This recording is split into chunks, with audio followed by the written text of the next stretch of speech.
Renungan pagi Gereja Pemulihan Firman Keilat Semkados Cibinong dengan topik mau mengakui kelemahan diri kita sendiri. Shalom Aleichem, Bishem Yeshua HaMashiach. Setiap manusia pasti memiliki kelemahan-kelemahan, entah disadari atau tidak. Rasul Paulus mengatakan, "Karena itu dengan senang hati aku akan bermegah lagi dalam kelemahanku, supaya kuasa Hamasya dapat tinggal tetap atasku." 2 Korintus pasal 12 ayat 9 bagian B.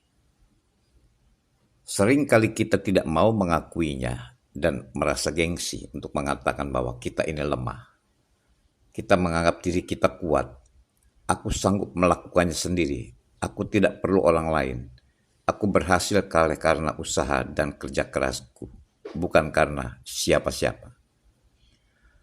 Awal pertama ketika mendapat panggilan dari Elohim, Nabi Yesaya mengalami perkara yang luar biasa, di mana Elohim menyatakan kemuliaan atasnya dan melalui para malaikatnya.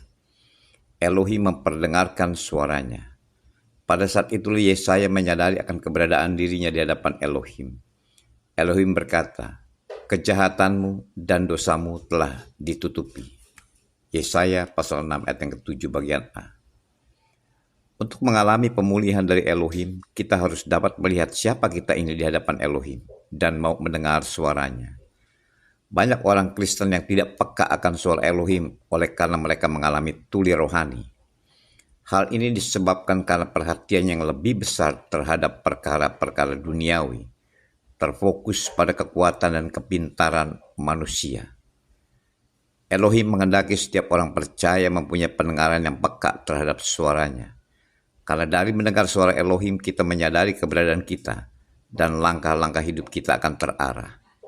Dan ketika kita sudah berjalan bersama dengan Elohim, Ia akan mengubah kegagalan kita menjadi keberhasilan.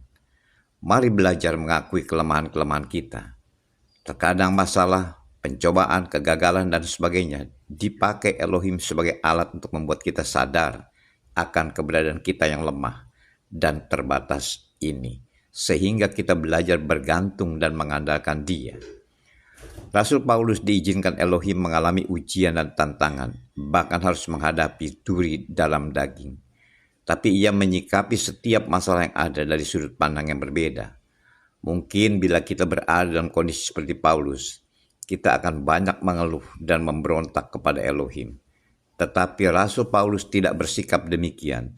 Ia justru mengakui kelemahannya dan menerima semua itu dengan senang dan rela. Karena ia tahu justru dalam kelemahannya itu, ia menjadi semakin kuat karena kuasa Elohim dinyatakan atasnya. Jadi jangan sombong, belajarlah untuk mengakui kelemahan yang ada pada diri kita ini. Selamat pagi, Bapa Yahweh, Tuhan yang Maha Kudus, dalam Yeshua HaMashiach, memberkati kita semua. Amin.